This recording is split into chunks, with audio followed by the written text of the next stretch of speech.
작년부터 새로운 용어가 나왔죠. 매그니피센트 세븐. 대기업들의 기술주들이죠. 마이크로소프트, 애플, 또 아마존, 엔비디아, 테슬라, 메타 이러한 7개 종목입니다. 매그니피센트 세븐 종목들 중에서 현재 다우지수에 포함된 종목들 몇 종목 같아요? 3종목.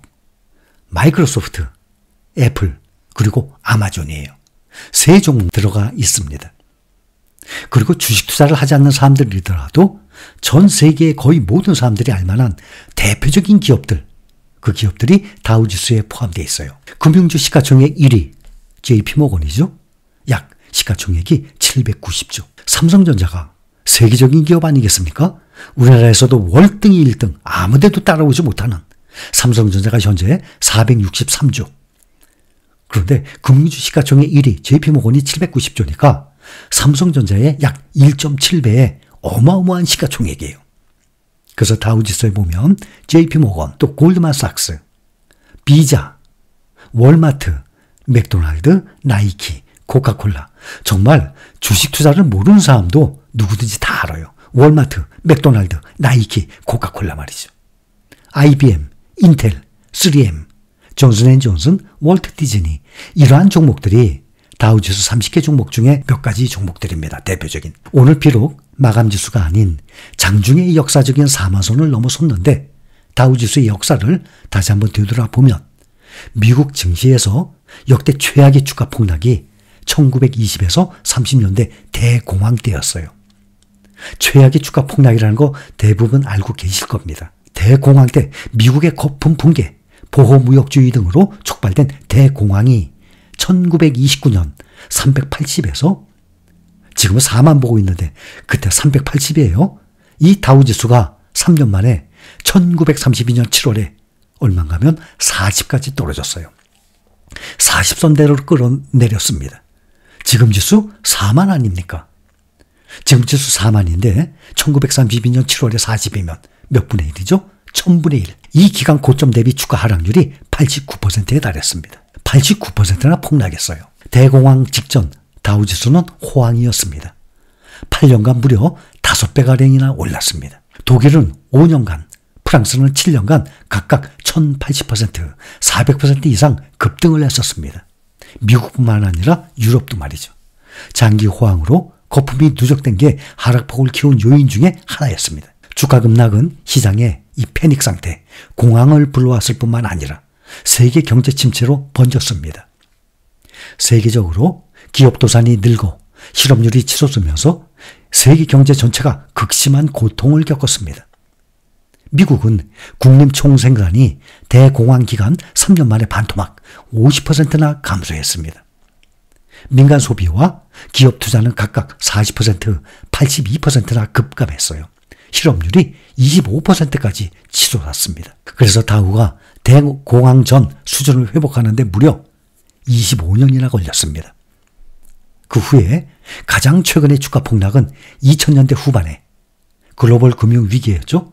미국에서 서브프라임 모기지, 이 비우량 주택 담보대출 문제, 서브프라임 모기지 사태로 위기가 촉발돼서 이것이 세계로 번진 것입니다. 다우지수가 금융위기 직전 고점 2007년 10월부터 금융위기가 가라앉은 2009년 3월까지 반토막 53% 폭락했어요. 이렇게 다우지수뿐만 아니라 S&P 500 지수도 이 지수들이 마찬가지로 위기 때는 반토막 가까이 또 그 이상 폭락을 합니다. 결국에 그것이 중요하죠. 그래서 결국에 어떻게 되는데 전 고점을 뚫고 지속적인 우상향을 하는 거예요. 리먼 브러더스 등 이 글로벌 투자은행들이 문을 닫았어요.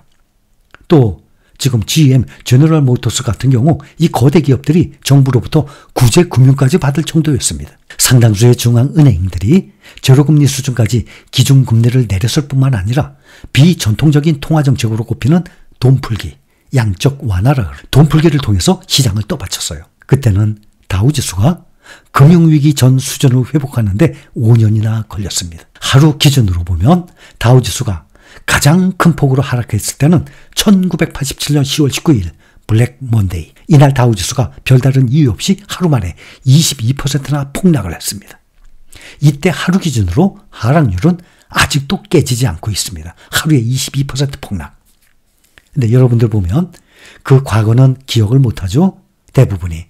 그때는 주식 투자도 안 했을 때고 또 한참 전이었으니까. 그런데 바로 얼마 전에 가장 가까운 예로 2020년도 코로나 팬데믹 때 그때는 이 다우지수가 하루에 10%씩 오르내렸어요. 제가 2020년 그때부터 유튜브 하면서 여러분들과 함께 했죠. 그때 초창기에 함께 하셨던 분들 기억나십니까? 하룻밤 자고 일어나면 밤새 10%가 오르냈어요. 주가 10%가 아니라 주가가 10% 오르내리면 큰 변동이죠. 근데 이것은 지수가 오르내린 것입니다. 그때 코로나 팬데믹 때도 하루에 10%씩 오르냈었어요. 그런데 1987년 블랙 먼데이 때는 하루에 그거의 2배 이상 22%나 폭락을 했는데 이것은 하루 기준 하락률 아직도 깨지지 않고 있는 것입니다. 다우지수는 이후에도 하락세가 이어져서 30%가량 떨어졌습니다. 그렇다면 어떻게 됐죠?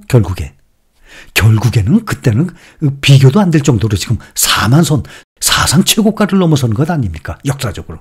그렇다면 앞으로 몇 년 후 되면 4만의 2배, 8만으로 올라갈 것 아니겠습니까? 주가가 그때 블랙 먼데이 전 고점을 회복하는 데는 2년 정도가량 걸렸습니다. 요번에 오늘 미국 증시가 다우존스 지수가 장중 사상 처음으로 4만 선을 돌파한 가운데 조 바이든 미 대통령이 도널드 트럼프 전 대통령을 저격했다고 합니다. 바이든 해리스 선거 캠프가 오늘 구 트위터 X에서 영상 2개를 첨부하면서 트럼프를 비꼬았다고 합니다. 하나의 영상은 2020년 대선 후보 토론회 당시에 트럼프가 바이든이 승리할 경우 지금까지 경험하지 못했던 증시 폭락 사태가 일어날 것이다. 반면 내가 승리하면 증시는 붐이 일어날 것이라고 주장을 했었습니다. 근데 지금 바이든 대통령 당시 지금 다우가 4만 선을 넘었지 않습니까? 그러니 영상 2개를 첨부하면서 트럼프를 비꼬았어요. 바이든이 승리할 경우 지금까지 경험하지 못했던 증시 폭락 사태가 일어날 것이라 그랬는데 지금 다우지수 역사적 4만을 넘어선 것입니다. 바이든 캠프가 첨부한 두 번째 영상은 다우지수가 4만 포인트를 돌파했다는 뉴스였습니다. 오랜 세월 이 일을 하고 있지만 폭스뉴스의 진행자가 오랜 세월 이 일을 하고 있지만 다우지수가 4만 달러를 돌파할 줄은 생각도 못했다라고 언급을 했습니다. 그런데 앞으로 몇 년 후 이제 5만, 6만 계속 올라갈 것입니다. 대신 시간에 투자를 해야죠. 그래서 중요한 거예요. 주식 투자는 시간에 투자하는 거예요. 주가의 등락 이거 볼 필요 없습니다. 우리는 그러한 세계 1등 우상향하는 시장에 투자하고 있는 이유입니다. 증시가 고금리 우려로 지난달 하락세로 돌아섰다가 이달 분기 실적 발표들 하죠. 실적 호조와 완만한 인플레이션 수치에 힘입어서 랠리에 다시 불이 붙었습니다. 인플레이션 둔화를 보여주는 데이터와 기업 실적 호조에 힘입어서 투자자들의 금리 인하감이 점점 높아지고 있는 상황입니다.